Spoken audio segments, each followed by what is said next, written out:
Putriku memberikan kado kecil, yang dia buat sendiri dengan bangga untuk neneknya.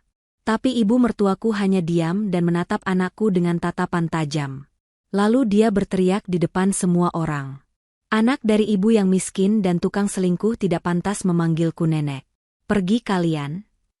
Namun tepat setelah ibu mertua menolak hadiah dan menghina kami, aku tak menyangka. Tiba-tiba suamiku berdiri. Apa yang dia katakan dan dia tunjukkan, membuat seluruh ruangan langsung hening. Karena, sebelum ceritanya dimulai, silahkan tulis di kolom komentar dari daerah mana saja teman-teman yang menonton cerita ini. Jangan lupa like dan subscribe agar channel ini bisa semakin berkembang dan bisa mempersembahkan cerita yang lebih menarik lagi. Cermin besar di kamar tidur itu memantulkan bayangan seorang wanita yang tengah merapikan ujung jilbabnya. Olivia menatap pantulan dirinya sendiri dengan tatapan yang sulit diartikan. Ia mengenakan gamis berwarna pastel yang sederhana, tanpa payet berkilau atau sulaman benang emas yang mencolok. Baginya, pakaian itu sangat nyaman dan sopan. Namun ia tahu persis bahwa pakaian seperti ini akan menjadi bahan gunjingan di tempat yang akan ia tuju sebentar lagi. Hari ini adalah hari ulang tahun Ibu Sukma, ibu mertuanya, yang ke-60. Sebuah perayaan yang seharusnya penuh sukacita. Namun bagi Olivia, undangan itu terasa seperti panggilan menuju sidang pengadilan di mana ia sudah divonis bersalah sebelum melangkah masuk. Ilham, suaminya, muncul dari balik pintu kamar mandi dengan setelan jas yang rapi. Pria itu mendekati Olivia dan memegang bahunya dengan lembut. Ia bisa merasakan ketegangan di tubuh istrinya. Ilham tahu betul betapa beratnya bagi Olivia untuk hadir di acara keluarga besarnya. Selama 6 tahun pernikahan mereka, tidak pernah sekalipun Ibu Sukma atau Sinta, kakak perempuannya, bersikap ramah kepada Olivia. Di mata mereka, Olivia hanyalah wanita miskin yang beruntung dinikahi oleh Ilham, padahal kenyataannya jauh dari apa yang mereka duga. Ilham menghela napas panjang, mencoba menyalurkan kekuatan kepada wanita yang sangat dicintainya itu. Ia berbisik bahwa mereka hanya perlu bertahan beberapa jam saja demi menghormati ibunya, lalu mereka bisa segera pulang ke rumah mereka yang hangat dan tenang. Olivia tersenyum tipis, mencoba menghargai usaha suaminya. Ia tidak ingin Ilham merasa terjepit di antara dirinya dan ibunya. Selama ini, Olivia memilih diam dan mengalah. Ia menyembunyikan identitas aslinya sebagai pemilik saham mayoritas dari sebuah perusahaan teknologi rintisan yang kini bernilai miliaran rupiah. Ia melakukan itu semua demi menjaga ego suami dan kehormatan keluarga mertuanya yang sebenarnya sudah rapuh secara finansial. Olivia yang membiayai semuanya dari balik layar, namun membiarkan Ilham yang terlihat sebagai pahlawan. Sayangnya, kebaikan hati itu justru dianggap kelemahan oleh Ibu Sukma. Tiba-tiba, pintu kamar terbuka lebar. Rara, putri kecil mereka yang berusia 6 tahun, berlari masuk dengan wajah berbinar. Di tangannya, ia memegang sebuah kotak kecil yang dibungkus dengan kertas kado bergambar kartun beruang. Bungkusannya tidak rapi, penuh dengan selotip di sana-sini, khas pekerjaan tangan anak kecil. Namun, mata Rara berbinar penuh kebanggaan. Ia memamerkan kotak itu kepada ayah dan ibunya, mengatakan bahwa ia sudah menyelesaikannya. Di dalam kotak itu terdapat sebuah kalung yang Rara rangkai sendiri dari manik-manik plastik berwarna-warni. Bagi Rara, itu adalah harta karun yang paling berharga, dan ia tidak sabar memberikannya kepada nenek di hari ulang tahunnya. Melihat antusiasme Rara, hati Olivia terasa nyeri. Ia takut harapan polos anaknya akan dihancurkan oleh dinginnya sikap Ibu Sukma. Namun, ia tidak tega memadamkan semangat itu. Olivia berlutut, merapikan rambut Rara, dan memuji betapa indahnya kado tersebut. Ia berpesan agar Rara memberikannya dengan sopan nanti. Ilham pun ikut tersenyum, mengacak rambut putrinya dan berkata bahwa nenek pasti akan senang. Meskipun dalam hati kecilnya, Ilham sendiri ragu. Ia tahu tabiat ibunya yang selalu mengukur segala sesuatu dengan materi dan harga. Ponsel Ilham bergetar di atas meja rias. Nama Sinta tertera di layar. Dengan enggan, Ilham mengangkat panggilan itu dan mengaktifkan mode pengeras suara, agar ia bisa sambil memakaikan sepatu Rara. Suara Sinta yang melengking langsung memenuhi ruangan. Tanpa basa-basi, kakak iparnya itu mengingatkan Ilham untuk tidak terlambat. Namun, kalimat berikutnya yang membuat telinga Olivia panas. Sinta dengan nada ketus mengingatkan Ilham, agar memastikan istrinya tidak berpakaian memalukan seperti pembantu. Sinta juga memperingatkan agar anak mereka dijaga supaya tidak berlarian, dan merusak dekorasi mahal di hotel. Ilham mematikan sambungan telepon itu dengan wajah merah padam. Ia menatap Olivia dengan rasa bersalah. Olivia hanya menggeleng pelan, memberi isyarat bahwa ia baik-baik saja, meski hatinya tergores lagi. Ia sudah kebal dengan hinaan itu. Yang ia khawatirkan hanyalah Rara. Ia tidak ingin putrinya mendengar kata-kata kasar seperti itu. Mereka pun bergegas menuju mobil. Perjalanan menuju hotel berbintang tempat pesta diadakan terasa sangat hening. Rara sibuk memeluk kado kecilnya, sementara Ilham menggenggam tangan Olivia erat-erat sepanjang perjalanan, seolah berjanji bahwa ia akan menjadi tameng bagi istri dan anaknya malam ini. Sesampainya di lobi hotel, kemewahan langsung menyambut mereka. Lampu gantung kristal raksasa, karpet merah tebal, dan deretan mobil mewah tamu undangan menandakan betapa ambisiusnya Ibu Sukma menggelar pesta ini. Olivia tahu, pesta semewah ini memakan biaya ratusan juta. Uang yang sebenarnya berasal dari transferan bulanan Olivia ke rekening Ilham yang kemudian diberikan kepada ibunya. Ironis sekali, pikir Olivia. Ia sedang menghadiri pesta yang dibiayai oleh uangnya sendiri, untuk merayakan ulang tahun orang yang membencinya, di mana ia akan diperlakukan seperti orang asing yang tak diundang. Ketika mereka melangkah masuk ke dalam ballroom, udara dingin pendingin ruangan langsung menerpa kulit. Wangi parfum mahal bercampur dengan aroma bunga segar. Ratusan tamu sudah hadir, mengenakan gaun malam berkilauan dan jas mahal. Saat Ilham, Olivia, dan Rara melangkah masuk, beberapa kepala menoleh. Bisik-bisik mulai terdengar. Olivia bisa merasakan tatapan menilai dari teman-teman sosialita Ibu Sukma. Mereka menatap gamis sederhana Olivia dengan tatapan merendahkan, lalu beralih menatap Rara yang memegang kado bungkusan koran dengan tatapan geli. Di ujung ruangan, di atas panggung pelaminan mini yang megah, Ibu Sukma duduk bak seorang ratu. Ia mengenakan kebaya penuh payet berkilau dan perhiasan emas yang mencolok di leher, telinga, dan pergelangan tangannya. Di sampingnya berdiri Sinta yang tak kalah heboh penampilannya. Ketika mata Ibu Sukma menangkap sosok Ilham, wajahnya berbinar sesaat, namun senyum itu langsung lenyap begitu ia melihat siapa yang digandeng Ilham. Tatapannya berubah dingin, seolah ia baru saja melihat noda kotor di atas kain sutra putih. Ilham mengajak anak dan istrinya mendekat untuk memberi salam. Namun, sebelum mereka sampai di hadapan Ibu Sukma, Sinta sudah menghadang dengan senyum palsu. Dengan suara yang cukup keras agar didengar orang-orang di sekitar, Sinta menyindir kedatangan mereka yang pas-pasan waktunya. Ia melirik sinis ke arah Olivia, lalu berbisik bahwa sebaiknya mereka duduk di meja paling belakang, dekat pintu dapur, agar tidak mengganggu pemandangan tamu VIP yang duduk di depan. Ilham hendak memprotes, tapi Olivia menahan lengannya. Ia tidak ingin membuat keributan di awal acara. Dengan sabar, Olivia menuntun Rara menuju meja yang ditunjuk Sinta, meja yang terpencil dan jauh dari pusat acara. Di sana, mereka duduk bertiga, terasing di tengah keramaian keluarga sendiri. Acara dimulai dengan kemegahan yang luar biasa. Seorang pembawa acara terkenal memandu jalannya pesta dengan suara lantang dan penuh semangat. Lampu sorot menari-nari di langit-langit ballroom, diiringi musik orkestra yang mengalun elegan. Makanan-makanan mewah mulai disajikan oleh para pelayan berseragam rapi. Namun, selera makan Olivia sudah hilang sejak ia melangkahkan kaki masuk ke ruangan ini. Ia hanya meminum air putih sambil sesekali menyuapi Rara yang tampak kagum dengan lampu-lampu hias. Rara tidak mengerti dinamika kejam yang sedang terjadi di sekelilingnya. Di matanya, ini adalah pesta ulang tahun nenek yang indah seperti di negeri dongeng. Tibalah saat yang paling dinantikan oleh Ibu Sukma, yaitu sesi pemberian hadiah. Ini bukan sekadar pemberian kado biasa, melainkan ajang pamer kekayaan bagi keluarga besar dan teman-teman sosialitanya. Satu persatu, anak, menantu, dan cucu-cucu dari kerabat lain dipanggil ke depan panggung. Mereka membawa kotak-kotak bermerek internasional. Ada yang memberikan tas tangan kulit seharga motor baru, ada yang memberikan set perhiasan berlian, bahkan ada kerabat jauh yang memberikan kunci mobil sebagai simbol hadiah. Setiap kali kado mewah dibuka atau disebutkan, tepuk tangan riuh membahana, dan wajah Ibu Sukma berseri-seri penuh kemenangan. Ia merasa diakui, ia merasa menjadi pusat dunia. Sinta, sebagai anak perempuan kesayangan, maju dengan gaya yang sangat dramatis. Ia membawa sebuah amplop besar yang dihias pita emas. Dengan menggunakan mikrofon, Sinta mengumumkan bahwa hadiahnya adalah tiket liburan kapal pesiar keliling Eropa untuk Ibu Sukma. Tamu undangan berdecak kagum. Ibu Sukma memeluk Sinta erat-erat, mencium pipi kanan dan kirinya, lalu memuji Sinta sebagai anak yang paling berbakti dan tahu cara membahagiakan orang tua. Sinta melirik ke arah meja Olivia dengan tatapan mengejek, seolah berkata bahwa Olivia tidak akan pernah bisa menandingi pemberiannya. Kini giliran keluarga Ilham. Pembawa acara memanggil nama Ilham dan keluarganya untuk naik ke panggung. Jantung Olivia berdegup kencang. Ia menggandeng tangan Rara, sementara Ilham berjalan di sisi mereka. Langkah mereka menuju panggung terasa sangat panjang. Ratusan pasang mata menatap mereka. Tidak ada tepuk tangan meriah seperti saat Sinta maju tadi, hanya keheningan canggung dan bisik-bisik halus. Penampilan mereka yang sederhana terlihat sangat kontras di bawah sorotan lampu panggung yang terang benderang. Sesampainya di depan Ibu Sukma, Ilham mencium tangan ibunya dan mengucapkan selamat ulang tahun.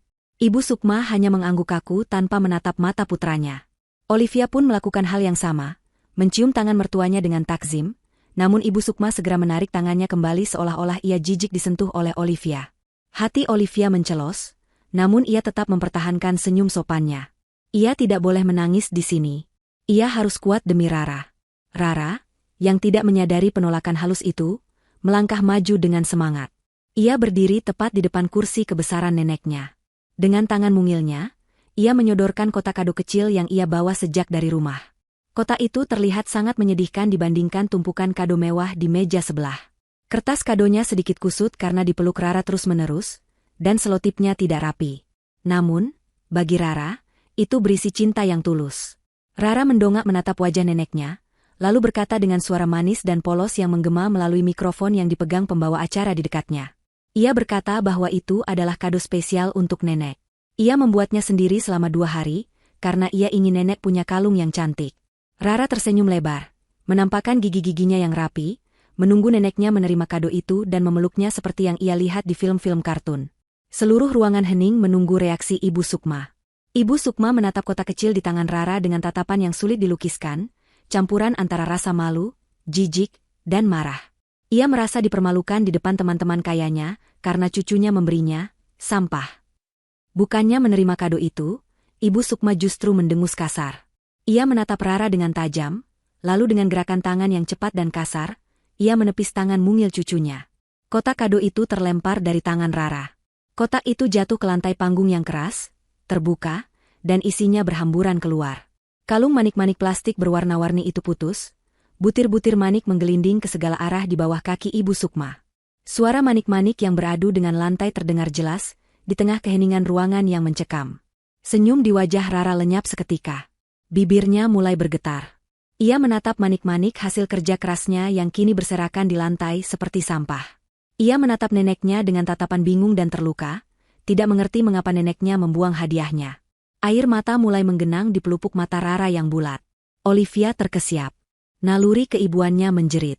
Ia hendak maju untuk memeluk anaknya, tapi keterkejutan membuatnya terpaku sesaat. Ilham mengepalkan tangannya kuat-kuat hingga buku-buku jarinya memutih. Ia tidak menyangka ibunya akan setega itu pada anak kecil, darah dagingnya sendiri. Namun, Ibu Sukma belum selesai. Ia tidak menunjukkan rasa penyesalan sedikitpun. Malah, ia merasa perlu untuk menegaskan posisinya agar tidak dianggap rendah oleh tamu undangan, karena memiliki cucu yang memberikan kado murahan. Ia berdiri dari kursinya, wajahnya merah pada menahan amarah yang sudah ia simpan lama terhadap menantunya. Ia merebut mikrofon dari tangan pembawa acara yang bengong. Tanpa mempedulikan Rara yang mulai terisak pelan, Ibu Sukma menatap tajam ke arah Olivia dan Ilham. Tatapannya penuh kebencian yang membara. Ia siap melontarkan kalimat yang akan menjadi awal kehancurannya sendiri, kalimat yang akan mengubah pesta ulang tahun ini menjadi medan perang. Ibu Sukma menarik napas panjang, bersiap untuk menghancurkan mental menantu dan cucunya di hadapan semua orang, tanpa menyadari bahwa tindakannya itu justru akan memicu badai yang tak pernah ia bayangkan sebelumnya. Keheningan di ruangan itu terasa begitu berat, seolah udara pun takut untuk bergerak, menanti ledakan amarah dari sang ratu pesta yang angkuh. Suara mikrofon yang berdenging tajam sesaat membuat semua orang menutup telinga. Namun itu tidak sebanding dengan rasa sakit yang akan dihujamkan oleh kalimat Ibu Sukma berikutnya. Wanita parubaya yang berdiri angkuh di atas panggung itu, menatap cucunya sendiri bukan dengan kasih sayang, melainkan dengan tatapan penuh kebencian yang sudah membusuk selama bertahun-tahun. Ia mengangkat tangannya yang gemetar karena amarah, menunjuk wajah Rara yang basah oleh air mata, lalu menunjuk Olivia yang berdiri mematung di sampingnya. Dengan suara lantang yang menggema ke seluruh sudut ruangan besar itu, Ibu Sukma mulai memuntahkan racun yang selama ini ia simpan di dalam hatinya. Ia berteriak di depan ratusan tamu undangan, bahwa ia tidak sudi menerima sampah dari anak kecil yang darahnya kotor. Ibu Sukma melanjutkan teriakannya tanpa jeda, mengatakan bahwa anak dari seorang ibu yang miskin dan tukang selingkuh tidak pantas memanggilnya nenek. Ia menyebut Rara sebagai aib keluarga yang seharusnya tidak pernah dilahirkan. Kata-kata itu meluncur deras, seperti anak panah berapi yang membakar habis sisa-sisa harga diri Olivia. Ibu Sukma menuduh Olivia sebagai wanita murahan yang hanya menjebak anaknya, Ilham, demi harta keluarga mereka yang terhormat. Ia memfitnah bahwa Rara bukanlah anak kandung Ilham, melainkan hasil hubungan gelap Olivia dengan laki-laki lain di masa lalu. Tuduhan itu begitu keji dan spesifik, seolah-olah Ibu Sukma meyakini kebohongan yang ia ciptakan sendiri di kepalanya. Rara, yang masih berusia 6 tahun, mungkin tidak memahami sepenuhnya arti kata selingkuh atau anak haram. Namun ia sangat mengerti nada suara neneknya. Ia mengerti bahwa ia ditolak. Ia mengerti bahwa ia dibenci. Tangis Rara pecah menjadi raungan histeris yang menyayat hati. Gadis kecil itu memeluk kaki ibunya erat-erat, menyembunyikan wajahnya di balik gamis Olivia, tubuh mungilnya terguncang hebat karena ketakutan. Olivia langsung berlutut, memeluk putrinya dengan protektif.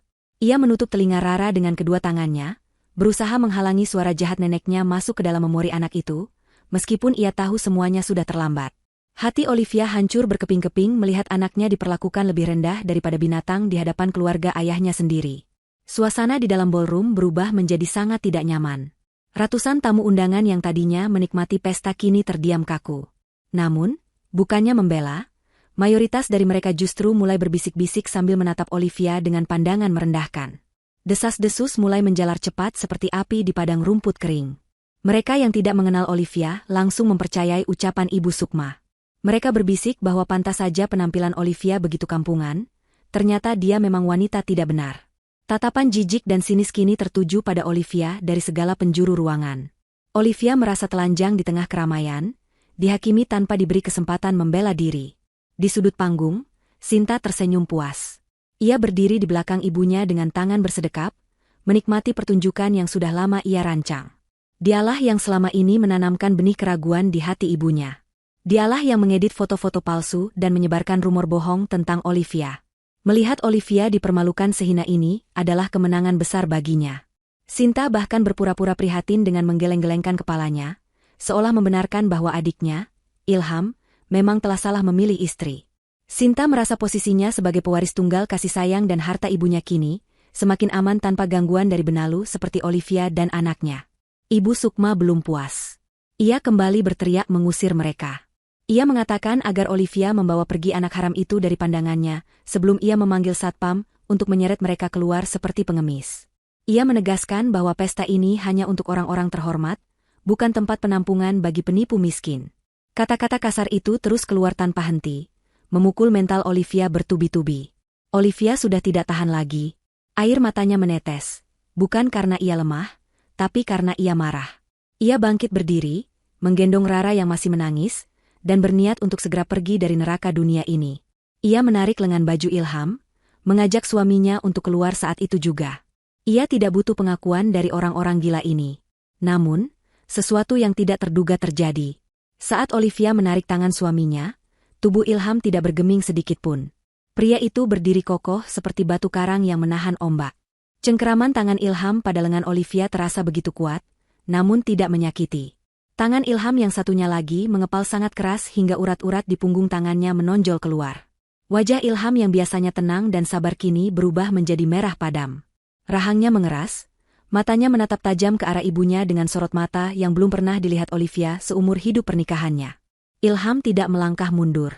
Ia tidak berbalik menuju pintu keluar. Sebaliknya, Ilham melepaskan tangan Olivia perlahan, memberi isyarat agar istrinya tetap di tempat. Lalu ia melangkah maju menaiki panggung, mendekati ibunya yang masih memegang mikrofon dengan napas memburu. Langkah kaki Ilham terdengar berat dan tegas saat ia menaiki anak tangga panggung. Aura kemarahan yang memancar dari tubuhnya begitu kuat, hingga membuat beberapa orang yang berdiri di dekat panggung mundur selangkah secara naluriah. Ibu Sukma, yang baru saja selesai memuntahkan caci makinya, terkejut melihat putranya mendekat dengan wajah yang begitu gelap. Ia mengira Ilham akan berlutut meminta maaf, atau memohon belas kasihan, seperti yang biasa dilakukannya dulu. Namun, kali ini ia salah besar. Ilham tidak datang untuk memohon. Ilham datang untuk berperang. Tanpa mengucapkan sepatah kata pun, Ilham langsung merampas mikrofon dari tangan ibunya dengan gerakan kasar dan cepat. Gerakan tiba-tiba itu membuat Ibu Sukma tersentak mundur hampir terjatuh jika tidak ditahan oleh Sinta yang sigap menangkapnya. Suara dengingan umpan balik dari pengeras suara kembali terdengar, kali ini lebih panjang dan menyakitkan telinga, seolah mewakili jeritan kemarahan yang ada di dada Ilham. Seluruh ruangan menjadi hening seketika. Musik orkestra berhenti. Para pelayan berhenti menuangkan minuman. Semua mata tertuju pada sosok laki-laki di tengah panggung yang kini memegang kendali. Ilham berdiri tegak, napasnya terdengar berat di mikrofon, mengisi keheningan yang mencekam itu. Ia menatap ibunya, lalu menatap Sinta, dan terakhir menyapu pandangannya ke seluruh tamu undangan yang tadi mencemooh istrinya. Ilham mulai berbicara dengan suara yang rendah, bergetar menahan emosi, namun sangat jelas terdengar di setiap sudut ruangan. Ia bertanya kepada ibunya, apakah ibunya sadar apa yang baru saja dikatakannya. Ilham mengulang kembali tuduhan ibunya dengan nada bertanya yang tajam. Ia bertanya apakah benar ibunya menganggap Rara bukan cucunya. Ia bertanya apakah benar ibunya menuduh Olivia sebagai wanita murahan. Pertanyaan-pertanyaan itu bukan butuh jawaban, melainkan sebuah tantangan terbuka. Ibu Sukma, yang merasa otoritasnya ditantang di depan umum, berusaha merebut kembali dominasinya. Dengan wajah memerah karena marah dan malu, Ibu Sukma berteriak tanpa mikrofon, membenarkan semua tuduhannya. Ia menantang Ilham untuk membuka mata, mengatakan bahwa Sinta memiliki bukti foto Olivia bersama pria lain. Sinta, yang merasa namanya disebut, langsung maju ke depan. Dengan gaya dramatis, ia mengangkat ponselnya tinggi-tinggi, berteriak bahwa ia punya bukti foto perselingkuhan Olivia di galeri ponselnya. Ia berkata bahwa ia melihat dengan mata kepalanya sendiri Olivia masuk ke hotel dengan pria tua. Sinta berusaha meyakinkan tamu undangan bahwa Ilham telah dibutakan oleh cinta dan guna-guna wanita berhijab itu. Suasana semakin panas. Tamu-tamu kembali berbisik, seolah mendapatkan tontonan drama gratis yang seru. Olivia di bawah panggung hanya bisa menggelengkan kepala sambil mendekap Rara. Ia tahu itu semua fitnah, tapi ia tidak punya suara di sini. Namun, Ilham di atas panggung justru tertawa. Tawa Ilham terdengar sumbang dan mengerikan. Itu bukan tawa bahagia, melainkan tawa sinis dari seseorang yang sudah muak dengan kebodohan di sekitarnya. Ilham berhenti tertawa, lalu menatap kakaknya dengan tatapan meremehkan. Ia berkata bahwa jika Sinta punya bukti sampah seperti itu, maka ia punya kebenaran yang mutlak. Ilham merogoh saku jas dalamnya dan mengeluarkan sebuah flash disk berwarna hitam. Ia berjalan menuju meja operator audiovisual yang berada di samping panggung. Petugas operator yang ketakutan melihat ekspresi Ilham segera menyingkir, membiarkan Ilham mencolokkan flash disk itu ke laptop yang terhubung ke layar proyektor raksasa di belakang panggung. Ibu Sukma dan Sinta bingung melihat apa yang dilakukan Ilham. Mereka tidak menyangka Ilham akan senekat ini. Sinta mulai merasa gelisah, keringat dingin mulai membasahi pelipisnya. Ia mencoba berteriak meminta Ilham turun, mengatakan bahwa Ilham hanya akan mempermalukan diri sendiri. Tapi Ilham tidak peduli. Jarinya menari di atas papan ketik laptop, mencari berkas yang sudah ia persiapkan. Ilham memegang mikrofon lagi, matanya menatap lurus ke arah lensa kamera yang merekam acara itu, seolah ia sedang berbicara kepada dunia. Ilham berkata bahwa ia sudah lama menunggu momen ini. Ia mengaku bahwa selama ini ia diam bukan karena ia bodoh, tapi karena ia sedang mengumpulkan bukti untuk melindungi keluarganya dari ular berbisa yang tinggal satu atap dengannya. Ia berkata bahwa ibunya menginginkan bukti tentang asal-usul Rara, maka ia akan memberikannya malam ini juga. Ia berkata bahwa ibunya ingin bicara tentang kemiskinan dan kekayaan, maka ia akan mengupas tuntas kulit palsu yang selama ini menutupi kebusukan keluarga ini. Ilham menekan tombol enter dengan keras. Layar proyektor raksasa di belakang panggung yang tadinya menampilkan tayangan slide foto masa muda Ibu Sukma, kini berkedip dan berubah menjadi hitam sesaat. Semua orang menahan napas, leher mereka jenjang menjulur ke depan, penasaran dengan apa yang akan ditampilkan. Ketegangan di ruangan itu begitu padat hingga rasanya bisa diiris dengan pisau. Sinta mencoba berlari ke arah meja operator untuk menghentikan Ilham, tapi Ilham mengangkat tangannya, memberikan tatapan membunuh yang membuat langkah Sinta terhenti seketika. Cahaya dari proyektor mulai menyorot, menampilkan sebuah dokumen resmi dengan kop surat sebuah rumah sakit ternama. Itu adalah awal dari badai yang akan menghancurkan kesombongan Ibu Sukma dan Sinta hingga ke akar-akarnya. Cahaya putih menyilaukan memancar dari layar proyektor raksasa, membelah keremangan ballroom yang kini senyap bagaikan kuburan. Di layar itu terpampang sebuah dokumen digital yang diperbesar ukurannya, sehingga bahkan tamu yang duduk di barisan paling belakang pun bisa membacanya dengan jelas. Itu adalah hasil uji laboratorium DNA dari sebuah rumah sakit berstandar internasional yang kredibilitasnya tidak diragukan lagi. Di bagian atas dokumen tertulis nama Ilham sebagai ayah terduga dan nama Rara sebagai anak, sedangkan di bagian paling bawah, sebuah angka persentase dicetak dengan huruf tebal berwarna merah yang seolah menampar wajah semua orang yang melihatnya. Angka itu adalah 99,9%, sebuah angka mutlak yang menyatakan bahwa Rara adalah darah daging Ilham yang sah, tanpa keraguan sedikit pun. Ilham membiarkan dokumen itu terpampang selama beberapa saat, membiarkan fakta ilmiah itu meresap ke dalam benak setiap orang di ruangan tersebut, terutama ibunya. Ia menatap Ibu Sukma yang kini berdiri kaku dengan mulut sedikit terbuka, matanya melotot menatap layar seolah tidak percaya dengan apa yang dilihatnya.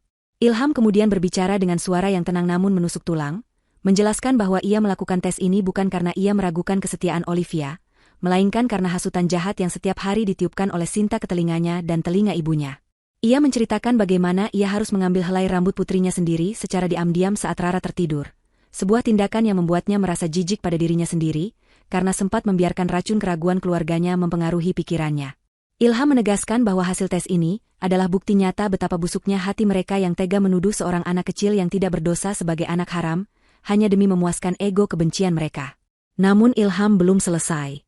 Ia tahu bahwa Sinta masih memegang kartu fitnah tentang perselingkuhan Olivia. Tanpa memberi kesempatan bagi Sinta untuk menyela, Ilham menekan tombol di laptopnya untuk mengganti tampilan layar.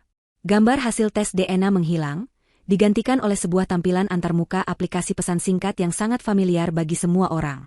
Itu adalah tangkapan layar percakapan WhatsApp dari ponsel Sinta. Judul percakapan itu terpampang jelas dengan nama kontak Edi Photoshop.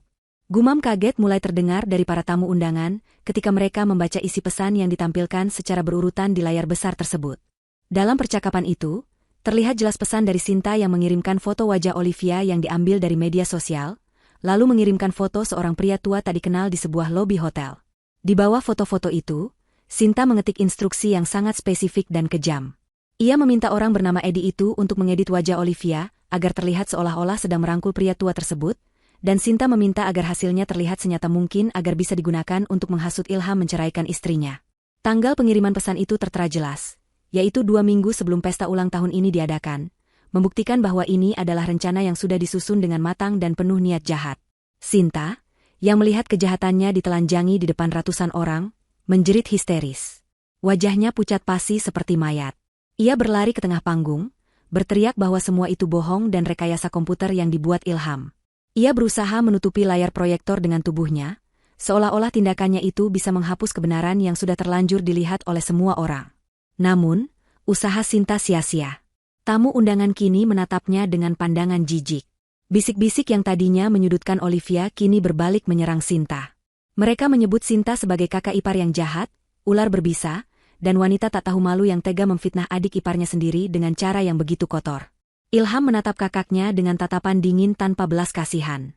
Ia membentak Sinta untuk diam dan minggir. Suaranya menggelegar melalui pelantang suara, hingga membuat Sinta gemetar dan mundur ketakutan. Ilham kemudian memutar sebuah video singkat yang merupakan rekaman CCTV dari sebuah kafe. Di video itu, terlihat Sinta sedang bertemu dengan seorang pria dan memberikan amplop tebal yang diduga berisi uang bayaran untuk jasa edit foto tersebut. Bukti visual ini menjadi paku terakhir yang menyegel peti mati kebohongan Sinta. Tidak ada lagi ruang untuk menyangkal. Sinta terduduk lemas di lantai panggung, air matanya tumpah bukan karena penyesalan, tapi karena rasa malu yang luar biasa akibat ketahuan. Ibu Sukma mematung, tangannya memegang dada yang terasa sesak. Ia menatap Sinta, anak kesayangannya, lalu menatap layar yang menampilkan bukti kejahatan itu. Dunianya mulai goyah. Ia menyadari bahwa selama ini ia telah mempercayai kata-kata pembohong dan membenci menantu yang sebenarnya tidak bersalah dalam hal kesetiaan. Namun, ego Ibu Sukma masih terlalu tinggi untuk mengakui kesalahan. Ia masih memiliki satu senjata terakhir dalam benaknya, yaitu masalah status sosial dan kekayaan. Ia berpikir bahwa meskipun Olivia setia, Olivia tetaplah wanita miskin yang menumpang hidup. Namun, Ilham seolah bisa membaca pikiran ibunya. Ia kembali melangkah ke laptop, bersiap untuk membuka babak baru yang akan menghancurkan satu-satunya kebanggaan yang tersisa dari Ibu Sukma, yaitu ilusi kekayaannya. Ilham kembali mengetuk papan ketik laptopnya, dan layar proyektor berkedip sekali lagi sebelum menampilkan grafik keuangan yang didominasi oleh garis-garis merah yang menukik tajam ke bawah. Judul besar di atas grafik itu tertulis laporan keuangan PT Warisan Ayah, status pilot. Suasana di ballroom kembali berubah, dari ketegangan drama keluarga menjadi kebingungan massal. Para tamu undangan yang sebagian besar adalah rekan bisnis dan sosialita mulai menyipitkan mata, mencoba memahami data yang tersaji. Ibu Sukma menatap layar itu dengan bingung, tidak mengerti apa yang sedang ditunjukkan oleh putranya. Sejauh yang ia tahu, perusahaan peninggalan suaminya masih berjalan lancar dan membiayai semua gaya hidup mewahnya selama ini. Ilham mulai berbicara lagi, kali ini nadanya lebih datar namun penuh penekanan pada setiap fakta yang ia sampaikan. Ia bertanya kepada ibunya dengan nada retoris, apakah ibu benar-benar berpikir bahwa uang yang ibu hamburkan setiap hari berasal dari keuntungan perusahaan ayah? Ilham kemudian membeberkan kenyataan pahit yang selama ini ia tutup rapat-rapat. Ia menjelaskan bahwa perusahaan ayah sebenarnya sudah bangkrut total 5 tahun yang lalu. Kebangkrutan itu disebabkan oleh korupsi manajemen yang buruk dan, yang paling parah, penggerogotan dana perusahaan secara terus-menerus oleh Ibu Sukma dan Sinta untuk membiayai liburan ke luar negeri, membeli tas bermerek, dan pesta-pesta mewah yang tidak ada habisnya. Ilham menunjukkan bukti surat hutang dan dokumen penyitaan aset perusahaan yang sebenarnya sudah ditandatangani bertahun-tahun lalu. Wajah Ibu Sukma berubah menjadi abu-abu. Kakinya lemas. Ia menggelengkan kepala, bergumam bahwa itu tidak mungkin karena setiap bulan ia selalu menerima transferan uang ratusan juta rupiah ke rekening pribadinya. Ia berteriak bahwa Ilham berbohong, bahwa mereka masih kaya, bahwa rumah mewah yang mereka tempati dan gedung hotel ini adalah bukti kekayaan mereka. Ilham tertawa getir mendengar penyangkalan ibunya. Ia berkata bahwa itulah pertanyaan kuncinya, dari mana uang itu berasal jika perusahaan sudah mati. Ilham menekan tombol panah di laptopnya, mengganti tampilan layar ke halaman mutasi rekening bank yang sangat rinci. Di layar kini terpampang daftar transfer masuk rekening Ibu Sukma dan Sinta selama 5 tahun terakhir. Di kolom pengirim, tertulis satu nama yang sama berulang-ulang, sebuah nama perusahaan asing yang terdengar bona fide, yaitu Olivia Tech Solutions. Dan di bawah nama perusahaan itu, tertera nama pemilik rekening sumber dana tersebut, Olivia Zahra. Nama istri Ilham, menantu yang baru saja dihina sebagai orang miskin dan benalu, terpampang jelas sebagai penyokong dana tunggal bagi seluruh kehidupan mewah keluarga itu. Ilham menunjuk Olivia yang masih berdiri di bawah panggung sambil memeluk Rara. Ia berteriak kepada ibunya agar membuka matanya lebar-lebar. Ia mengungkapkan identitas asli Olivia yang selama ini disembunyikan. Olivia bukanlah wanita pengangguran biasa. Olivia adalah pendiri dan pemilik saham mayoritas dari salah satu perusahaan rintisan teknologi paling sukses di negeri ini. Kekayaan Olivia bahkan 10 kali lipat lebih besar dari kekayaan keluarga Ilham di masa kejayaan mereka dulu. Ilham menjelaskan bahwa Olivia sengaja menyembunyikan identitasnya dan menggunakan uang pribadinya untuk menutupi kebangkrutan keluarga Ilham semata-mata, karena Olivia ingin menjaga kehormatan Ilham sebagai suami dan menjaga perasaan Ibu Sukma agar tidak syok atau malu di hadapan teman-temannya. Suara Ilham bergetar karena emosi saat ia melanjutkan penjelasannya. Ia mengatakan bahwa rumah gedongan tempat Ibu Sukma tinggal, mobil mewah yang dikendarai Sinta, gaji para pembantu yang sering dimaki-maki Ibu Sukma, bahkan biaya sewa ballroom hotel dan catering makanan mewah yang sedang dinikmati para tamu saat ini, semuanya dibayar lunas dari kantong Olivia. Tidak ada 1 rupiah pun uang Ibu Sukma di sana, karena Ibu Sukma sebenarnya sudah tidak punya apa-apa selain hutang. Olivia adalah orang yang memberi makan tangan yang kemudian menggigitnya. Olivia adalah orang yang memayungi mereka dari hujan badai kebangkrutan, namun justru diludahi dan diusir seperti pengemis. Kenyataan ini menghantam Ibu Sukma lebih keras daripada tamparan fisik. Ia merasa dunia di sekelilingnya runtuh seketika. Ia menoleh ke arah teman-teman sosialitanya dan melihat tatapan mereka berubah total. Tidak ada lagi rasa hormat atau kekaguman. Yang ada hanyalah tatapan mencemooh, kasihan, dan jijik. Mereka berbisik-bisik bahwa ternyata Ibu Sukma hanyalah orang kaya baru palsu yang hidup dari belas kasihan menantu yang dihinanya. Label, sosialita, yang selama ini dibanggakan Ibu Sukma hancur lebur dalam hitungan detik, digantikan oleh label, parasit tak tahu diri. Rasa malu yang dirasakan Ibu Sukma begitu hebat, hingga ia merasa ingin tanah membelah dan menelannya hidup-hidup saat itu juga. Ilham mengambil tumpukan kertas yang merupakan cetakan bukti-bukti transfer dan tagihan kartu kredit Ibu Sukma yang sudah dibayar Olivia. Ia berjalan mendekati ibunya yang kini berdiri gemetar seperti orang kena stroke.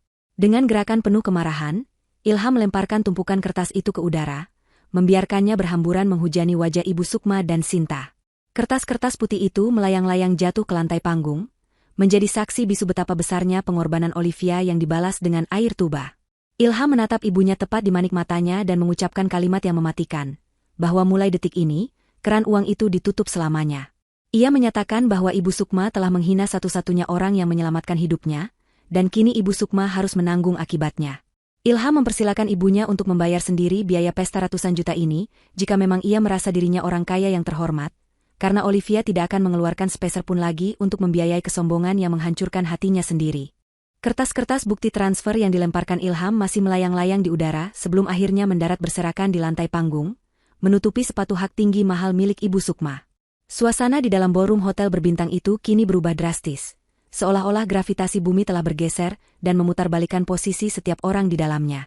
Beberapa menit yang lalu, Ibu Sukma berdiri tegak sebagai ratu pesta yang angkuh, memandang rendah semua orang dari ketinggian egonya, sementara Olivia hanyalah objek hinaan yang tersudut di pojok ruangan. Namun kini, naskah drama kehidupan itu telah ditulis ulang oleh kebenaran yang menyakitkan. Ibu Sukma berdiri mematung dengan tubuh gemetar hebat, wajahnya yang tertutup lapisan bedak tebal kini tampak retak oleh guratan ketakutan dan rasa malu yang tak tertahankan. Ia menatap nanar pada lembaran kertas di kakinya, bukti tak terbantahkan bahwa wanita yang baru saja ia sebut miskin dan tak bermartabat adalah satu-satunya tiang penyangga yang mencegah atap hidupnya runtuh menimpanya. Para tamu undangan, yang sebagian besar adalah kaum sosialita bermulut tajam dan rekan bisnis yang mementingkan citra, mulai bereaksi. Jika sebelumnya mereka menatap Olivia dengan pandangan merendahkan, kini tatapan itu berbalik arah menyerang Ibu Sukma dan Sinta bagaikan ribuan jarum beracun. Bisik-bisik yang tadinya samar kini terdengar semakin jelas dan menyakitkan. Mereka mulai mencemooh Ibu Sukma sebagai wanita tua yang tidak tahu diri, seorang parasit yang hidup mewah dari keringat menantu yang dihinanya. Terdengar celetukan pedas dari meja barisan depan yang mengatakan betapa memalukannya sikap Ibu Sukma yang berlagak kaya raya padahal aslinya bangkrut total. Reputasi yang dibangun Ibu Sukma selama puluhan tahun dengan susah payah, hancur lebur hanya dalam hitungan menit menjadi debu yang tidak berharga. Ia bisa merasakan penghakiman massal itu menusuk kulitnya, membuatnya merasa telanjang dan hina di tengah kemewahan palsu yang ia pamerkan. Di tengah kekacauan emosional itu, Olivia melakukan pergerakan. Ia tidak berteriak marah, ia tidak membalas makian dengan makian, dan ia tidak menunjukkan ekspresi kemenangan yang sombong. Olivia justru terlihat sangat tenang, sebuah ketenangan yang memancarkan aura kekuatan yang jauh lebih mengintimidasi daripada teriakan siapapun. Ia menyerahkan Rara ke dalam gendongan ilham, mengecup kening putrinya sekilas untuk menenangkannya, lalu merapikan jilbabnya dengan gerakan anggun. Perlahan namun pasti, Olivia melangkah menuju tangga panggung. Suara langkah kakinya yang beradu dengan lantai marmer terdengar ritmis dan tegas di tengah keheningan ruangan yang mencekam. Setiap langkah yang diambil Olivia seolah menekan dada Ibu Sukma semakin sesak. Orang-orang secara otomatis membelah jalan, memberikan ruang bagi sang pemilik kekuasaan yang sesungguhnya untuk lewat. Tidak ada lagi yang berani menatapnya dengan pandangan sinis. Yang ada kini hanyalah tatapan segan, takut, dan rasa ingin tahu yang besar. Sesampainya di atas panggung, Olivia berdiri berhadapan langsung dengan ibu mertuanya. Jarak di antara mereka hanya 1 meter, namun jurang perbedaan martabat di antara mereka terasa bermil-mil jauhnya. Ibu Sukma, yang biasanya selalu mendongakkan dagu saat bicara pada Olivia, kini menunduk, tidak berani menatap mata menantunya. Tubuh wanita tua itu menyusut, bahunya merosot, kehilangan segala kegagahan yang ia miliki sebelumnya. Olivia menatap wanita di hadapannya itu dengan tatapan datar, tanpa kebencian yang meledak-ledak, namun penuh dengan kekecewaan yang mendalam. Ia meraih mikrofon yang tergeletak di meja podium, lalu berbicara dengan suara yang lembut namun tegas, sebuah intonasi yang membuat setiap orang di ruangan itu menahan napas untuk mendengarkan. Olivia memulai perkataannya dengan menyapa Ibu Sukma, bukan dengan panggilan kasar, melainkan tetap dengan sebutan ibu yang sopan, yang justru membuat tamparan moral itu terasa semakin keras. Olivia berkata bahwa selama 6 tahun ia menjadi bagian dari keluarga ini, ia tidak pernah sekalipun meminta untuk dihormati secara berlebihan. Ia tidak pernah meminta pujian atas uang yang ia berikan, ia tidak pernah menuntut ucapan terima kasih saat ia melunasi hutang-hutang judi Sinta, dan ia tidak pernah mengeluh saat gajinya digunakan untuk membelikan tas-tas mahal yang kini dipajang Ibu Sukma. Olivia menjelaskan bahwa ia melakukan semua itu karena satu alasan sederhana, yaitu cintanya kepada Ilham. Ia mencintai suaminya, dan karena itu ia berusaha memuliakan ibu yang melahirkan suaminya, seburuk apapun perlakuan sang ibu kepadanya. Ia berharap bahwa dengan kesabaran dan keikhlasan, suatu hari nanti hati batu Ibu Sukma akan luluh. Namun, lanjut Olivia dengan suara yang mulai mengeras, kesabaran manusia memiliki batas. Dan batas itu telah dilanggar hari ini dengan cara yang paling keji. Olivia menunjuk ke arah Rara yang masih sesenggukan di pelukan Ilham. Ia berkata bahwa ia bisa menahan diri jika dirinya yang dihina, dimaki, atau diperlakukan seperti pembantu. Tapi ketika Ibu Sukma menghancurkan hati putrinya, merusak kado tulus dari tangan kecil yang tidak berdosa, dan memfitnah kesucian kelahirannya di depan ratusan orang, maka saat itulah Ibu Sukma kehilangan hak istimewa untuk mendapatkan belas kasihan darinya. Olivia menegaskan bahwa seorang nenek yang tega menyakiti cucunya sendiri demi gengsi, tidak layak mendapatkan perlindungan apapun lagi. Kalimat itu menohok jantung Ibu Sukma, membuatnya terisak pelan, menyadari bahwa ia telah membangunkan macan tidur yang selama ini ia anggap sebagai kucing rumahan. Olivia kemudian mengeluarkan ponsel pintarnya dari dalam tas kecil yang ia bawa.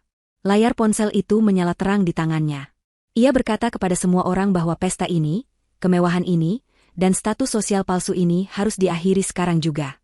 Ia tidak ingin uang hasil kerja kerasnya digunakan untuk membiayai panggung di mana anaknya dipermalukan. Dengan gerakan jari yang cekatan, Olivia menekan sebuah nomor di daftar kontaknya dan mengaktifkan mode pengeras suara.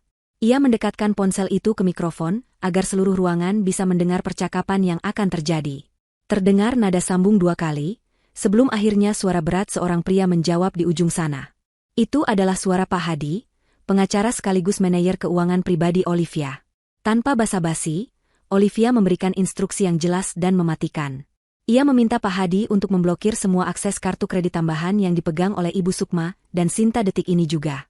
Ia memerintahkan untuk membekukan seluruh aset properti yang sertifikatnya sebenarnya sudah atas nama perusahaan Olivia, karena pengambil alihan hutang masa lalu. Dan yang paling membuat Ibu Sukma lemas, Olivia memerintahkan Pak Hadi untuk membatalkan cek pembayaran gedung hotel dan catering yang seharusnya cair hari ini. Olivia mengatakan dengan lantang bahwa ia menarik kembali semua dukungannya, dan membiarkan keluarga ini berdiri di atas kaki mereka sendiri yang rapuh. Pak Hadi di ujung telepon merespons dengan sigap dan profesional, mengonfirmasi bahwa instruksi akan dilaksanakan segera melalui sistem perbankan saat itu juga. Suara, klik, tanda telepon ditutup terdengar seperti suara vonis hakim yang menjatuhkan hukuman mati. Ibu Sukma menjerit tertahan, ia mencoba maju untuk meraih tangan Olivia, memohon agar perintah itu dibatalkan. Ia tahu persis apa artinya ini. Tanpa uang Olivia, ia hanyalah gelandangan yang memakai baju bagus. Namun, sebelum tangan kotor Ibu Sukma sempat menyentuh ujung jilbab Olivia, Ilham sudah pasang badan. Ilham berdiri di antara istri dan ibunya, menjadi tembok pemisah yang kokoh. Ilham menatap ibunya dengan tatapan asing, menolak memberikan celah sedikit pun bagi ibunya untuk memanipulasi Olivia lagi. Lampu-lampu kristal di ballroom itu seolah meredup seiring dengan hilangnya sumber dana yang membiayai cahayanya. Musik sudah lama berhenti, digantikan oleh suara isak tangis ketakutan dari Sinta dan raungan putus asa dari Ibu Sukma. Para tamu undangan mulai bergerak mundur, menjaga jarak dari panggung seolah takut tertular kemiskinan dan aib yang kini menyelimuti keluarga itu. Olivia menatap pemandangan itu dengan wajah datar. Tidak ada rasa puas yang berlebihan, hanya rasa lega yang luar biasa karena beban rahasia yang ia pikul selama bertahun-tahun akhirnya terangkat. Ia telah memutus rantai yang mengikat lehernya, dan kini ia bebas. Namun bagi Ibu Sukma, ini baru permulaan dari mimpi buruk yang panjang. Realita kejam dunia yang selama ini ia hindari dengan uang orang lain, kini siap menghantamnya tanpa ampun. Hukuman atas kesombongan Ibu Sukma datang lebih cepat dari yang dibayangkan siapapun, tidak menunggu hari atau jam, melainkan langsung terjadi dalam hitungan menit setelah Olivia menutup teleponnya. Pintu utama ballroom yang megah tiba-tiba terbuka lebar dengan kasar. Masuklah seorang pria parubaya mengenakan setelan jas formal berwarna hitam dengan wajah yang sangat serius dan tidak bersahabat. Ia adalah manajer umum Hotel Bintang 5 tersebut, diiringi oleh 4 orang petugas keamanan berbadan tegap dan 2 orang staf administrasi yang membawa mesin EDC, elektronik data capture, serta tumpukan berkas tagihan. Langkah mereka cepat dan terarah, membelah kerumunan tamu yang serta-merta menyingkir memberi jalan. Aura profesionalisme yang dingin namun mengancam terpancar dari rombongan manajemen hotel itu, menandakan bahwa urusan bisnis telah berubah menjadi masalah serius. Manajer hotel itu langsung naik atas panggung tanpa permisi, mengabaikan etika pesta karena bagi pihak hotel, pesta ini sudah dianggap bermasalah. Ia berdiri di hadapan Ibu Sukma yang masih terguncang, lalu dengan suara lantang yang bisa didengar oleh tamu-tamu di barisan depan, ia menyampaikan kabar buruk. Manajer itu berkata bahwa sistem pembayaran hotel baru saja menerima notifikasi pembatalan sepihak atas kartu kredit utama yang digunakan untuk menjamin acara ini. Ia menjelaskan bahwa cek pelunasan yang dijadwalkan cair hari ini telah ditolak oleh bank penerbit dengan alasan pemblokiran dana oleh pemilik rekening, yaitu Ibu Olivia. Oleh karena itu, sesuai prosedur perusahaan yang ketat, pihak hotel menuntut pelunasan tunai atau pembayaran via kartu lain sekarang juga sebesar 550 juta rupiah. Jika tidak dilunasi dalam waktu 10 menit, pihak hotel akan memanggil polisi atas tuduhan penipuan jasa dan akan menahan semua penyelenggara acara di tempat. Wajah Ibu Sukma yang tadinya pucat kini berubah menjadi seputih kertas. Angka 500 juta rupiah terdengar seperti angka astronomi yang mustahil ia capai. Ia panik luar biasa. Tangan gemetarnya merogoh tas tangan kecil bertahtakan kristal yang ia bawa, mengeluarkan dompet kulit mahalnya, dan menarik keluar tumpukan kartu kredit berwarna emas dan platinum.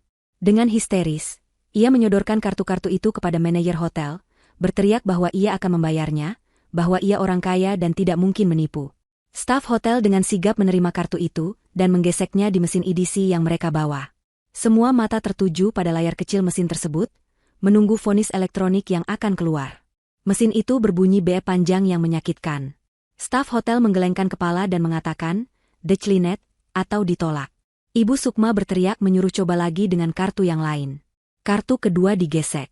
Ditolak. Kartu ketiga. Ditolak. Kartu keempat. Ditolak. Semua kartu kredit itu adalah kartu tambahan yang induknya berada di rekening Olivia, dan sesuai instruksi Olivia beberapa menit lalu, semuanya sudah menjadi sampah plastik tak berguna. Ibu Sukma melempar dompetnya ke lantai dengan frustrasi, berteriak-teriak seperti orang gila, menyalahkan mesin yang rusak, menyalahkan bank yang bodoh, menyalahkan semua orang kecuali dirinya sendiri. Pemandangan itu sungguh menyedihkan sekaligus menjijikkan. Sang sosialita terhormat kini mengamuk seperti anak kecil yang kehilangan mainan. Sadar bahwa ia tidak bisa membayar, Ibu Sukma beralih menatap teman-teman sosialitanya yang berdiri di dekat panggung. Ia melihat Jeng Sri, ketua arisan berlian yang selama ini paling akrab dengannya. Dengan air mata bercucuran dan sisa-sisa bedak yang luntur, Ibu Sukma berlari turun dari panggung dan menghampiri Jeng Sri. Ia memegang tangan temannya itu dengan erat, memohon pinjaman uang tunai atau kartu kredit untuk menalangi biaya pesta sementara waktu. Ia berjanji akan menggantinya besok 2 kali lipat. Namun, reaksi yang didapatnya sungguh menohok. Jeng Sri, yang biasanya memuji-muji tas baru Ibu Sukma, kini menarik tangannya dengan kasar seolah takut tertular penyakit menular. Ia memandang Ibu Sukma dengan tatapan jijik dan berkata bahwa ia tidak punya uang untuk dipinjamkan kepada penipu. Satu persatu teman-teman sosialita Ibu Sukma mundur teratur. Mereka yang dulu berebut ingin duduk satu meja dengannya, kini berpura-pura sibuk dengan ponsel mereka, membetulkan gaun, atau tiba-tiba teringat ada urusan mendesak. Alasan-alasan klise mulai terdengar di mana-mana. "Maaf Jeng, suami saya telepon suruh pulang. Aduh, anak saya sakit, saya lupa matikan kompor." Dalam hitungan menit, terjadi eksodus massal. Para tamu undangan berbondong-bondong menuju pintu keluar, meninggalkan Ibu Sukma yang berdiri sendirian di tengah ruangan luas itu sambil memanggil-manggil nama mereka dengan putus asa. Ia baru saja belajar pelajaran paling pahit dalam hidupnya, bahwa teman yang datang karena uang akan pergi saat uang itu hilang. Tidak ada loyalitas di antara para penjilat. Di tengah kehancuran pesta itu, pintu ballroom kembali terbuka, namun kali ini bukan tamu yang datang, melainkan 3 orang petugas kepolisian berseragam lengkap. Mereka masuk dengan wajah tegas, didampingi oleh seorang pria berpakaian sipil yang tak lain adalah auditor independen yang disewa Ilham diam-diam.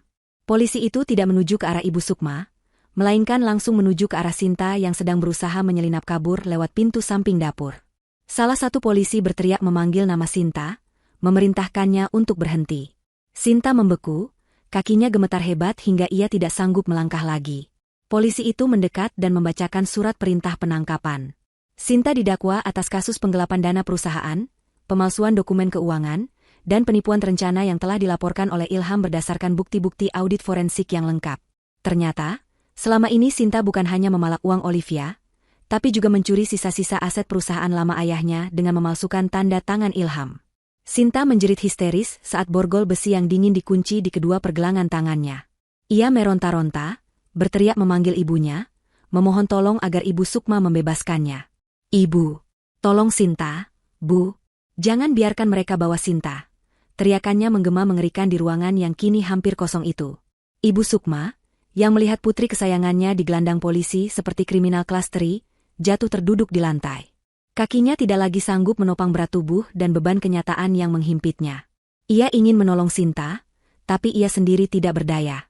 Ia bahkan tidak bisa menyelamatkan dirinya sendiri dari tagihan hotel, apalagi menyelamatkan anaknya dari hukum. Ia hanya bisa melihat dengan pandangan kabur saat Sinta diseret keluar ruangan, menangis meraung-raung memanggil namanya hingga suaranya menghilang di balik pintu. Kini, ballroom itu terasa sangat luas dan sepi. Dekorasi bunga-bunga impor yang mahal, kain-kain sutra yang menghias dinding, dan lampu kristal di atas sana, semuanya tampak seperti ejekan bagi nasib Ibu Sukma. Ia duduk bersimpuh di lantai karpet merah yang kotor oleh jejak sepatu para tamu yang pergi. Ia sendirian.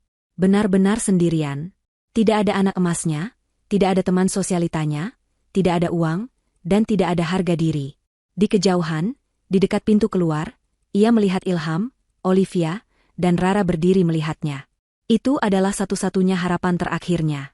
Dengan sisa tenaga yang ada, Ibu Sukma merangkap perlahan di lantai, mengabaikan lututnya yang sakit dan gaun mahalnya yang robek tersangkut kursi. Ia merangkak menuju kaki Ilham, air mata dan ingus bercampur menjadi satu di wajahnya yang dulu selalu ia banggakan kecantikannya. Ia hendak memohon pengampunan, bukan karena ia sadar akan dosanya, melainkan karena ia takut menghadapi kemiskinan yang kini berdiri tegak di depan matanya. Ibu Sukma menyeret tubuhnya di atas karpet merah yang kini terasa kasar dan berdebu. Gaun kebaya mahalnya yang penuh payet tersangkut di sana-sini, robek dan kotor, namun ia sudah tidak peduli lagi pada penampilannya. Satu-satunya hal yang ada di pikirannya saat ini adalah bagaimana caranya agar ia tidak ditangkap polisi atau dilempar ke jalanan. Ia merangkak mendekati kaki putranya sendiri, Ilham, yang berdiri tegak seperti patung batu di dekat pintu keluar ballroom. Tangan Ibu Sukma yang gemetar, dengan kuku-kuku yang catnya sudah tergores, mencengkeram celana kain Ilham dengan erat. Ia menengadah, memperlihatkan wajahnya yang basah oleh air mata, ingus, dan lunturan maskara hitam yang membuatnya terlihat seperti hantu yang menyedihkan. Ibu Sukma mulai meratap dengan suara serak yang memilukan hati siapapun yang mendengarnya, kecuali hati putranya yang sudah membeku. Ia memohon ampun, bersumpah demi Tuhan bahwa ia hilaf dan tidak bermaksud jahat. Ia mulai mengungkit-ungkit masa lalu, mengatakan bahwa dialah ibu yang mengandung Ilham selama 9 bulan, dialah yang menyusui Ilham, dan dialah yang membesarkan Ilham hingga menjadi laki-laki dewasa. Ia menggunakan kartu as terakhirnya, yaitu ikatan darah, berharap rasa bersalah akan melunakkan hati Ilham seperti yang selalu terjadi di masa lalu. Ia berjanji akan berubah. Ia berjanji akan menyayangi Olivia dan Rara, asalkan Ilham mau melunasi tagihan hotel ini dan membawanya pulang ke rumah mereka yang nyaman. Ilham menunduk, menatap wanita tua yang bersimpuh di kakinya itu. Dulu, pemandangan ibunya menangis adalah kelemahan terbesarnya. Dulu, ia akan melakukan apa saja agar ibunya tersenyum kembali. Namun hari ini, saat ia melihat air mata itu, yang ia rasakan hanyalah kekosongan yang hampa. Bayangan wajah Rara yang ketakutan saat dibentak, bayangan Olivia yang dihina selama 6 tahun, dan fakta bahwa ibunya tega memfitnah darah dagingnya sendiri, telah membunuh rasa kasihan itu sampai ke akarnya. Ilham menyadari bahwa air mata ibunya bukanlah air mata penyesalan yang tulus, melainkan air mata manipulasi dari seorang egois yang takut kehilangan kenyamanan hidupnya. Perlahan namun tegas, Ilham membungkuk sedikit, bukan untuk memeluk ibunya, melainkan untuk melepaskan cengkeraman tangan ibunya dari celananya. Jari jemari Ibu Sukma yang menolak melepaskan pegangan itu dipaksa terbuka satu persatu oleh Ilham. Gerakan itu sangat simbolis, menandakan putusnya ketergantungan parasit yang selama ini menggerogoti hidup keluarga kecil Ilham. Setelah terlepas, Ilham mundur selangkah, menciptakan jarak fisik yang nyata di antara mereka. Ia menatap ibunya dengan sorot mata yang dingin dan asing, seolah ia sedang melihat orang lain yang tidak ia kenal. Ilham berkata dengan suara datar bahwa maaf itu sudah terlambat. Ia mengatakan bahwa ia sudah memberikan segalanya untuk ibu. Ia sudah memberikan uang, rumah, kehormatan, bahkan ia membiarkan istrinya mengalah bertahun-tahun demi ego ibu. Tapi ibu justru membalasnya dengan racun. Ilham menegaskan bahwa ia bukan lagi anak kecil yang bisa ibu takut-takuti dengan dosa durhaka. Baginya, dosa terbesar adalah membiarkan istri dan anaknya terus-menerus disakiti oleh orang yang seharusnya melindungi mereka. Ilham berkata bahwa ibu sendiri yang mengajarkan bahwa kemiskinan adalah hal yang menjijikan dan orang miskin tidak layak dihormati. Sekarang, Ilham mengembalikan pelajaran itu kepada ibu. Saat ini ibu tidak punya apa-apa, jadi nikmatilah rasa dihina dan ditinggalkan seperti yang ibu lakukan pada Olivia. Manajer hotel yang sejak tadi berdiri mengawasi dengan tidak sabar, melangkah maju mendekati Ibu Sukma. Ia bertanya kepada Ilham apakah pihak keluarga akan menanggung tagihan ini. Ilham menoleh pada manajer itu dan menggeleng tegas. Ia mengatakan bahwa ia tidak bertanggung jawab atas pesta yang tidak ia inginkan ini. Ilham menunjuk perhiasan emas, cincin berlian, dan jam tangan mahal yang masih melekat di tubuh Ibu Sukma. Ia menyarankan manajer hotel untuk menyita semua perhiasan itu sebagai jaminan pembayaran, atau membiarkan polisi memproses hukumnya jika nilainya masih kurang. Ilham menegaskan bahwa ia mencuci tangan sepenuhnya dari urusan ini. Mendengar itu, Ibu Sukma menjerit histeris. Ia berusaha melindungi kalung dan cincinnya saat petugas keamanan hotel mulai mendekat untuk melucutinya. Ilham tidak menoleh lagi. Ia berbalik badan, merangkul bahu Olivia dengan erat, dan menggendong Rara di lengan kirinya. Mereka bertiga melangkah keluar melalui pintu besar ballroom, meninggalkan keributan memalukan di belakang mereka. Suara raungan Ibu Sukma yang memanggil nama Ilham perlahan meredup tertelan jarak, dan tebalnya pintu kayu jati yang tertutup rapat di belakang punggung mereka. Saat mereka berjalan menyusuri lorong hotel yang sepi dan dingin menuju lobi, Rara yang berada dalam gendongan Ilham meletakkan kepala kecilnya di bahu sang ayah. Gadis kecil itu masih sesenggukan sisa tangisnya tadi. Ia menatap wajah ayahnya dengan mata bulat yang polos, lalu bertanya dengan suara lirih mengapa nenek menangis dan berteriak-teriak seperti itu. Rara bertanya apakah nenek sakit. Pertanyaan polos itu membuat hati Ilham terenyuh, namun sekaligus menguatkan keputusannya. Ilham mengusap punggung putrinya dengan lembut, mencium pipi gembilnya, lalu menjawab dengan bijaksana bahwa nenek sedang belajar pelajaran yang sangat penting tentang sopan santun dan rasa syukur.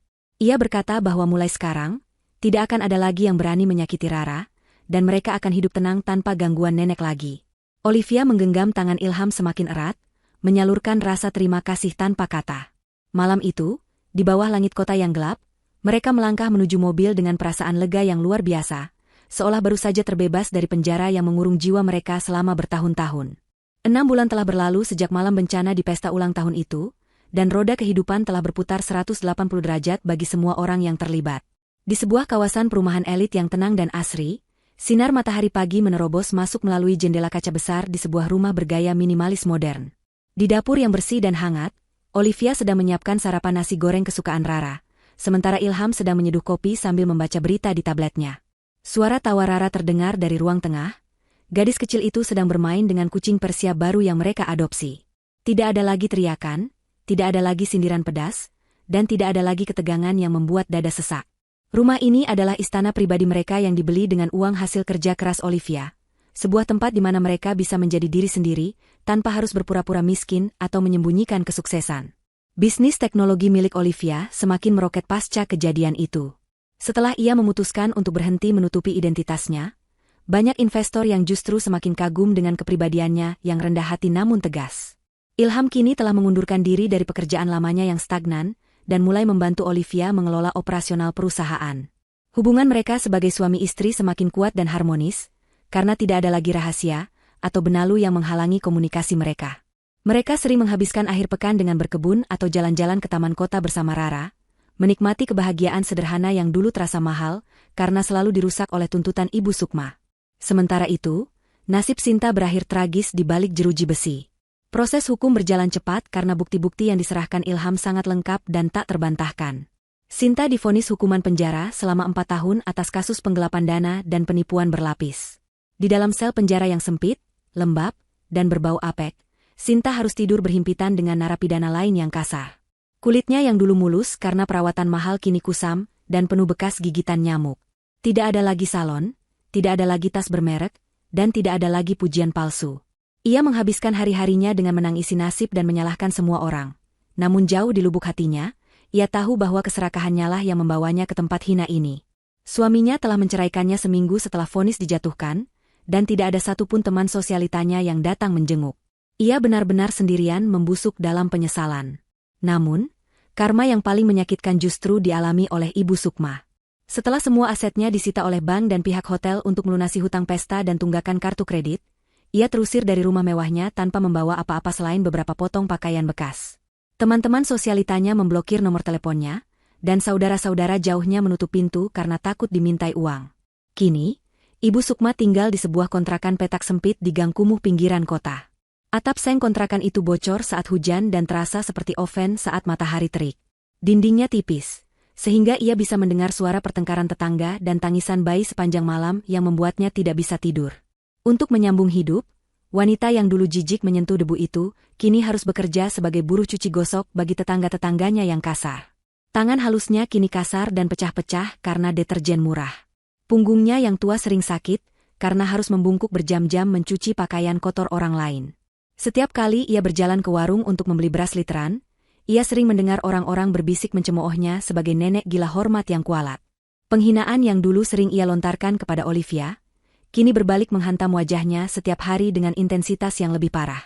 Suatu sore yang panas, saat Ibu Sukma sedang duduk melamun di teras kontrakannya yang kotor, ia melihat sebuah mobil mewah melintas pelan di jalan raya seberang gang. Kaca mobil itu sedikit terbuka, dan ia bisa melihat sekilas sosok di dalamnya. Itu adalah Ilham yang sedang menyetir, dengan Olivia duduk di sampingnya tertawa bahagia, dan Rara di kursi belakang sedang bernyanyi riang. Mobil itu terlihat begitu berkilau, memancarkan aura kebahagiaan dan kesuksesan yang menyilaukan mata tua Ibu Sukma. Ia ingin berteriak memanggil mereka, ia ingin berlari mengejar mobil itu, tapi kakinya terasa berat seperti dipaku ke tanah. Rasa malu yang luar biasa menahan suaranya di tenggorokan. Air mata penyesalan menetes membasahi pipinya yang keriput. Ia sadar sepenuhnya sekarang bahwa ia telah membuang berlian demi memungut batu kerikil. Ia memiliki menantu sebaik Olivia yang bisa menjamin masa tuanya hidup bak raja, tapi ia sia-siakan hanya karena kesombongan yang bodoh. Ia memiliki cucu semanis Rara yang bisa menghiburnya, tapi ia tolak hingga menyakiti hati anak itu. Kini, ia hanya bisa melihat kebahagiaan mereka dari kejauhan, seperti seorang pengemis yang mengintip ke dalam restoran mewah. Hukuman terberat baginya bukanlah kemiskinan itu sendiri, melainkan kenangan akan apa yang seharusnya bisa ia miliki jika saja ia pandai bersyukur dan tidak jahat hati. Cerita berakhir dengan pemandangan kontras yang memuaskan rasa keadilan. Di satu sisi, keluarga Olivia menikmati makan malam yang hangat di bawah lampu gantung ruang makan mereka yang indah, penuh tawa dan doa syukur. Di sisi lain, Ibu Sukma duduk sendirian di lantai kontrakannya yang dingin, memakan nasi bungkus dingin dengan lauk seadanya, ditemani oleh penyesalan yang akan menghantuinya sampai akhir hayatnya. Kebaikan telah menang, dan kejahatan telah mendapatkan tempat yang selayaknya. Waktu berjalan tanpa ampun, mengubah nasib manusia bagaikan roda yang berputar cepat. 5 tahun telah berlalu sejak malam yang menghancurkan di hotel mewah itu.